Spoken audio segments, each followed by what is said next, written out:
This is a too long didn't watch boss guide for Star Augar Etraeus. At least I think that's how you pronounce that.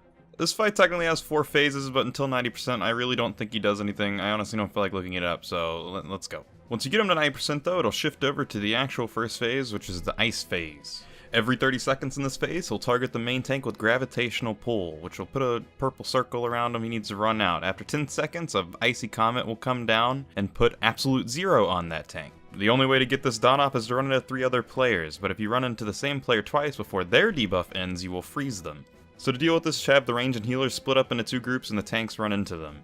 If you alternate between the groups, the debuffs will fall off before you hit them twice. Also in this phase, we'll put icy ejection on people these players need to run out. It'll AoE the raid if you don't. Lastly in this phase, we'll target the main tank with ice burst. Just don't stand near him because it does AoE damage. At 60%, it'll shift over into the fell phase, which is effectively phase 3. Have the ranged and healers spread out on one half of the room because they'll start getting fell ejection, which will make them put fell flame puddles on the ground. These puddles do a lot of damage, so once one side fills up, move to the other.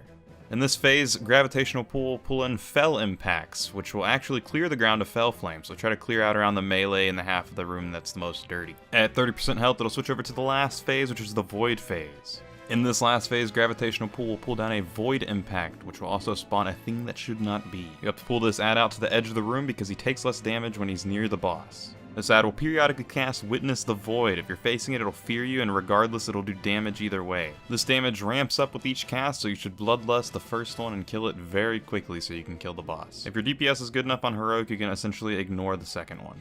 He will also cast Void Burst on the tanks. This is a stacking dot that once it expires, it'll jump to 2 more people, so don't let the stacks get too high or you'll start riping the raid. And lastly in this phase, Icy and Fell Injection will become Void Ejection. Once it expires on the target, it'll do a lot of damage to it and also spawn 2 to 3 Voidlings. Honestly, these are you just kill them.